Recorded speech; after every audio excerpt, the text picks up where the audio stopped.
Maayong adlaw mga bata. Adisirta magsugod, tan-awon sa nato kining hulagway. Unsa inyong nakita? Atong makita diri ang usa ka pamilya. Karon, nakahidumdum pa ba mo sa atong gihisgutan atong niaging leksyon? Ang gihisgutan nato kay mao ang ako o ang akong pamilya. Bago pa man ta magsugod sa leksyon nato karon, ato sa kining tan-awon. Unsa ang pangalan sa mga hulagway nga inyong makita? Atong makita diri ang hulagway sa iro, amigas, iring, ug kabaw. Karon, nakahibalo na ba mo sa ang atong paghahisgutan karon? Ang atong paghahisgutan karon kay mao ang pagtino sa mga pangalan nga atong makita sa mga tudling pulong. Ang pag-ila-ila sa mga ngalan o noun kung sa English sa mga tudling pulong kay mao ang gabuhat sa mga butang, naglihok o ang lugar na inyong makita. Pananglitan, ang iro kay itom. Ang iro ang maoy nagpangalan o ngalan sa usa ka tao, hayop, butang o lugar. Ato kining tan-awon. Si Lito ni adto eskwelahan. Asa diha ang ni adto eskwelahan? Si Lito. Insakto. Unsa ang pangalan ni Lito? Pangalan sa tao.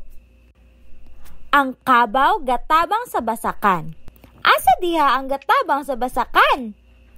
Kabaw. Insakto. Unsa ang pangalan sa kabaw? Pangalan sa hayop. Gaampo sa simbahan. Asa ka gaampo? Sa simbahan. Insakto. Unsan ang simbahan? Pangalan sa usa ka lugar. Lapis ang gamiton sa pagsulat. Asa diha ang usa ka butang nga gamiton sa pagsulat? Lapis, insakto. Unsa man ang lapis? Usa ka na kagamit o butang. Karon, nakabalo na mo sa mga pangalan sa mga tudling pulong. Karon, ato ning tubagon. Pilia kung asa na butang sa mga porma ang insaktong tubag. Una, ang manok nagkaon. Asa diha ang nagkaon? Insakto. Asa diha ang ngalan sa hayop? Insakto. Ikaduha, ang amigas na maak. Asa diha ang namaak? Insakto. Asa diha ang ngalan sa hayop? Insakto. Ikatulo, si Risa kay nang limpyo. Asa diha ang nang limpyo? Insakto. Asa diha ang ngalan sa tao?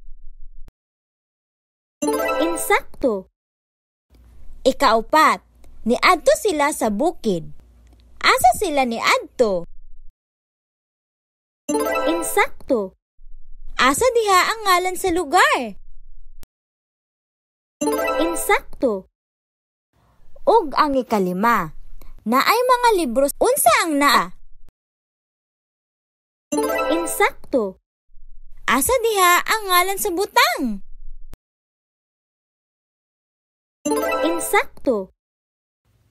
Karon kabalo na ko nga nakakaton mo og kabalo na mo unsay mga tubag kung pangutan-on mo kung kinsa o unsa ang gabuhat sa usa ka butang o kung asa man kini.